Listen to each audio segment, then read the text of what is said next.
हा विद्यार्थी ज्या ठिकाणी असेल त्या ठिकाणावर ताबडतोब त्याने स्टेजच्या डाव्या बाजूला यायचंय.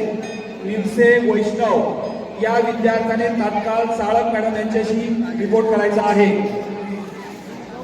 सद्गुरू आत्मा मालिक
तो गाइस एक लाइफ चेंजिंग एक्सपीरियंस था और ये क्या बेस्ट